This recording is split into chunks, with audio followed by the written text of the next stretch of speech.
इस देश के प्रत्येक कोने से, कोई महाराष्ट्र से, कोई मणिपुर से, कोई झारखंड से, अलग अलग स्टेट से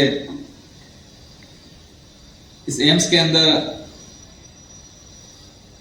अपना जॉब करते हुए अपना कल्चर बचाए रखा।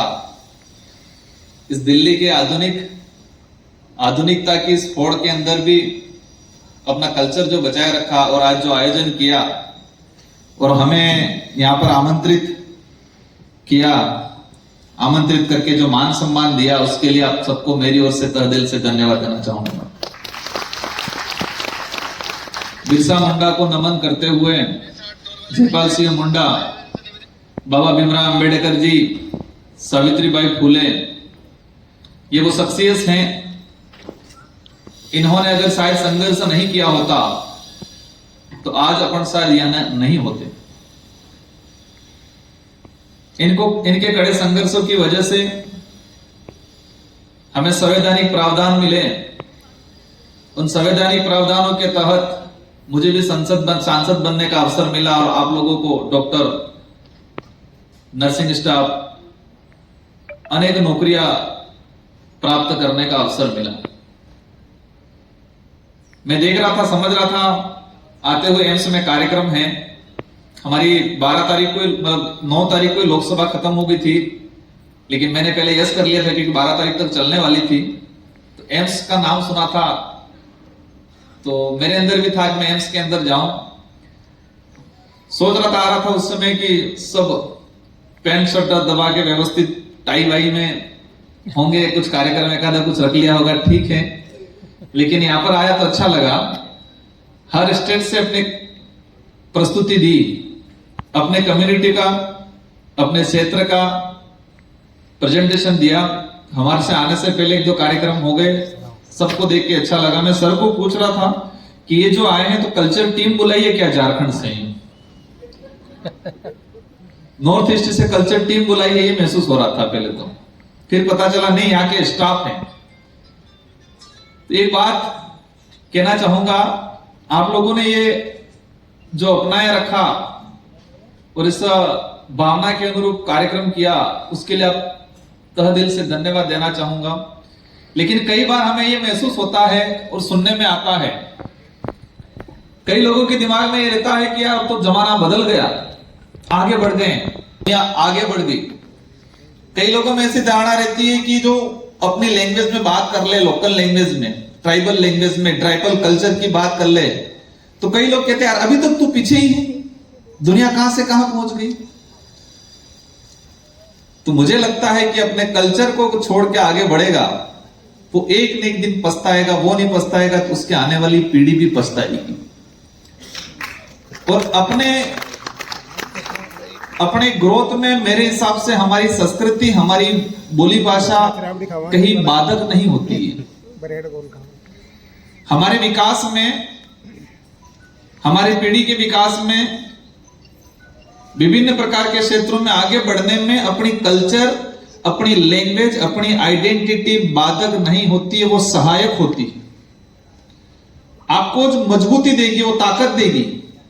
आपका कल्चर है वो एक ताकत देगा आपको, वो कभी बाधक नहीं होता है हमारे आगे बढ़ने में।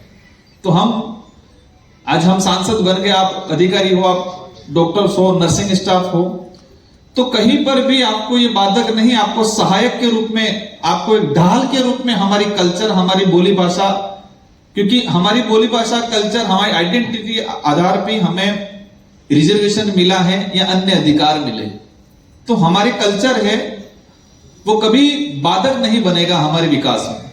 वो सहायक के रूप में, ढाल के रूप में बन के आगे काम करेगा। तो हमें इसको बरकरार रखना है। आपने रखा एम्स के अंदर भी, इसलिए आप सबको दिल से धन्यवाद।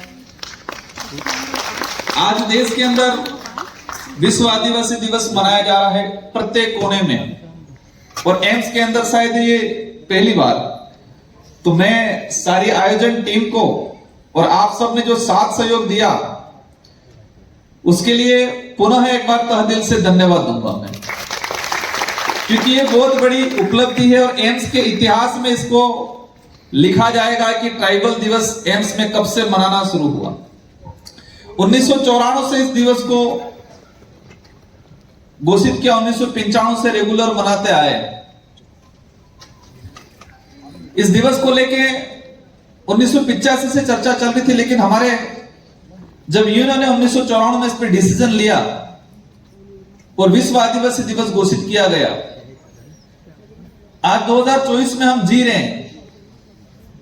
हमें खुशी इस बात की है कि आज हम मना रहे हैं, लेकिन हमें थोड़ी तकलीफ भी है कि 1994 से हम जगह 2024 में, ये थोड़ी तकलीफ भी है।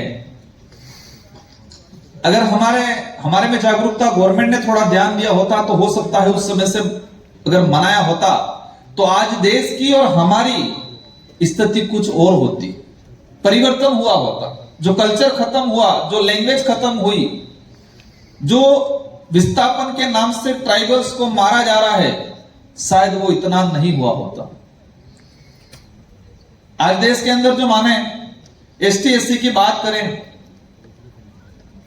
कई लोग कहते हैं कि अब तो ये हो गया, अब तो ये रिजर्वेशन खत्म हो जाना चाहिए।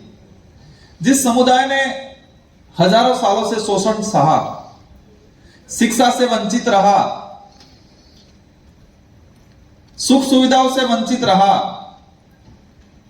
वो समाज अब मुश्किल से समझ पाया है, कुछ हासिल कर पाया है।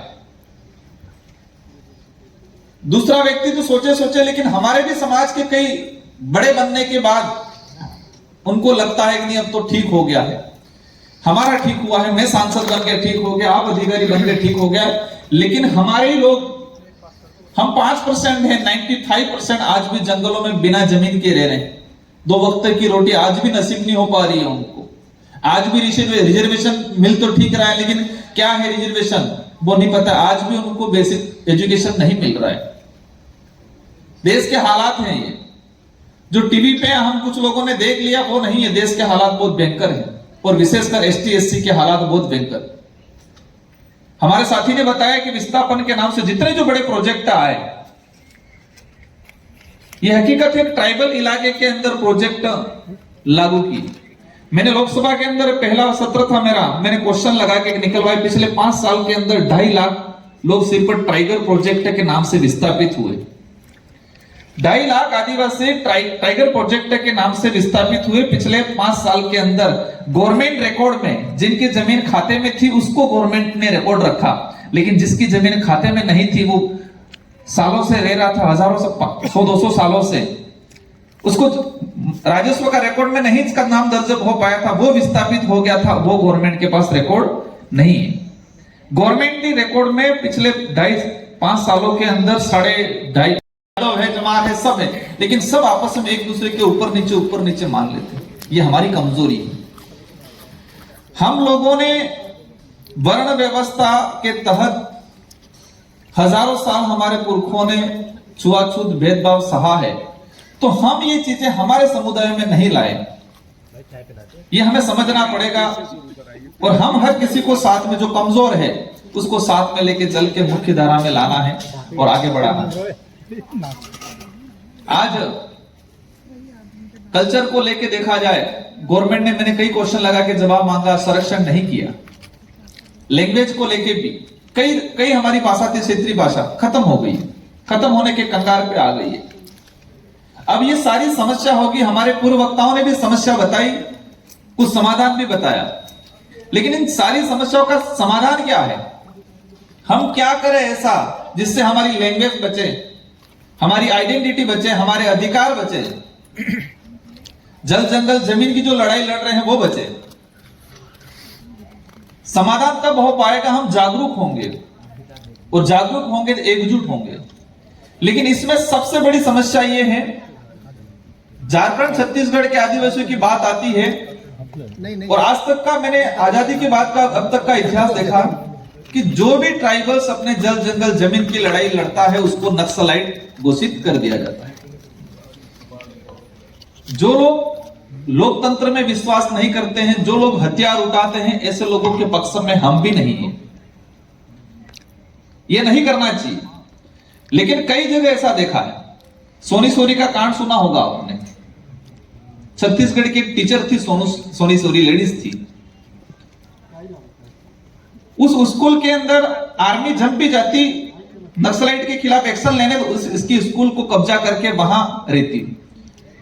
जब भी नक्सलाइट टाइप के लोग आते तो वो भी इस स्कूल को अपना हड्डा बनाते, आर्मी भी हड्डा बनाती। तो उस टीचर ने कहा कि मैं तो पढ़ाना है मुझे बच्चों को, यहाँ ये चीजें, ये आर्मी को अलाउ नहीं किया, उन लोगों को अलाउ नहीं किया, और आर्मी को अलाउ नहीं किया, तो उस लेडीज को नक्सलाइट घोषित कर दिया गया। इसके साथ इतनी यातनाएं हुई, मैं इस मंच से नहीं बता सकता।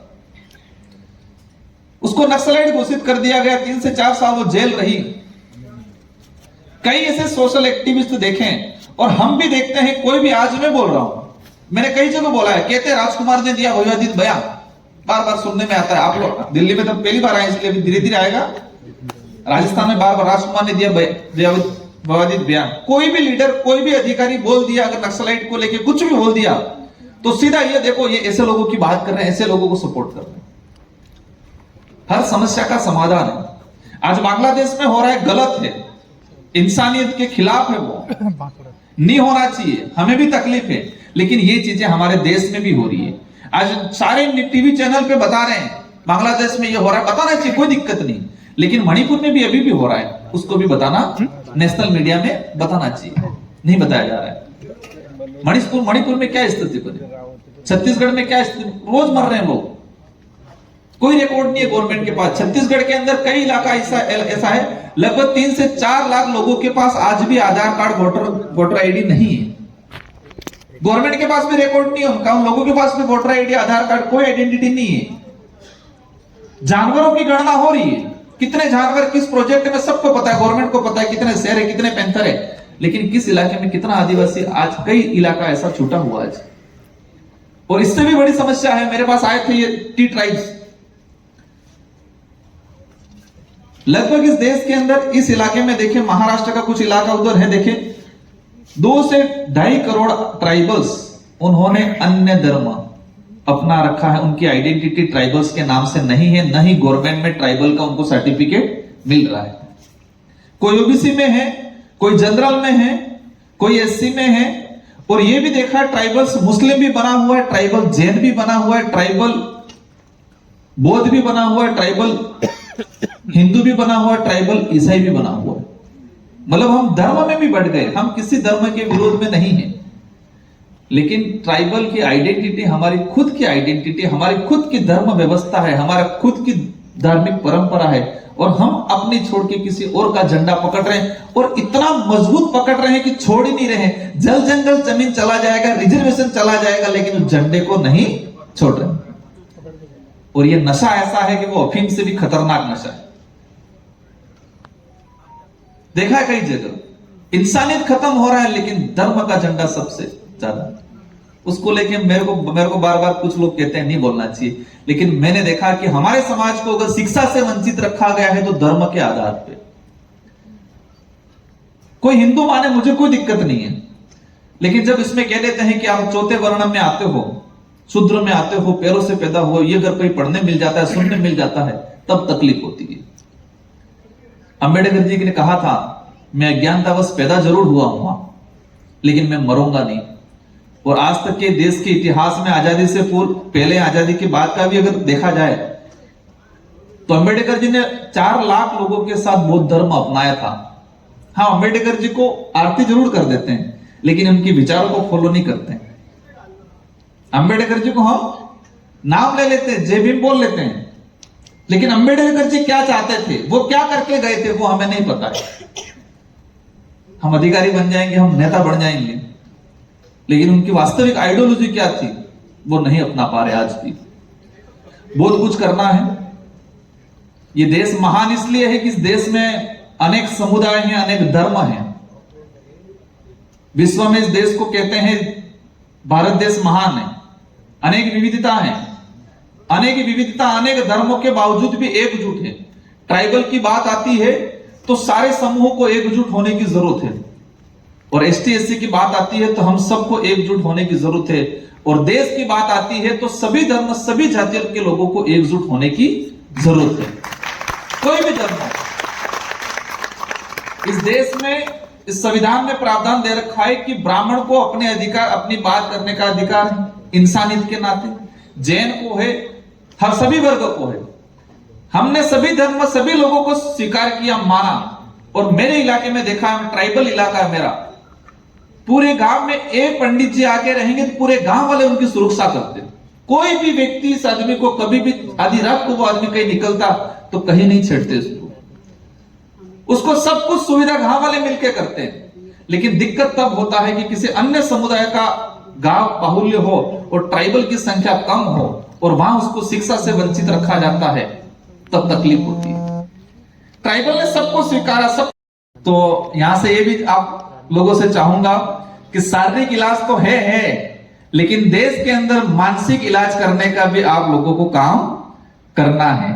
मानसिक रूप से हम कहते हैं, आप आंखों से कानों से या विकलांग है तो उसको सीधा कर सकते हो, लेकिन दिमाग से जो विकलांग हो गया उसको मुश्किल होता है, तो उसका भी इलाज आपको ढूंढना है। इन्हीं शब्दों के साथ आप समझ गए होंगे कि मानसिक इलाज करने की जरूरत बहुत ज्यादा है, हमारे लोगों का भी और सबका भी। धन्यवाद। जय जोहार, जय भारत, जय संविधान, जय हिंद। तो यहां से ये भी आप लोगों से चाहूंगा कि शारीरिक इलाज तो है, लेकिन देश के अंदर मानसिक इलाज करने का भी आप लोगों को काम करना है। मानसिक रूप से हम कहते हैं, आप आंखों से कानों से या विकलांग है तो उसको सीधा कर सकते हो, लेकिन दिमाग से जो विकलांग हो गया उसको मुश्किल होता है, तो उसका भी इलाज आपको ढूंढना है। इन्हीं शब्दों के साथ आप समझ गए होंगे कि मानसिक इलाज करने की जरूरत बहुत ज्यादा है, हमारे लोगों का भी और सबका भी। धन्यवाद। जय जोहार, जय भारत, जय संविधान, जय हिंद।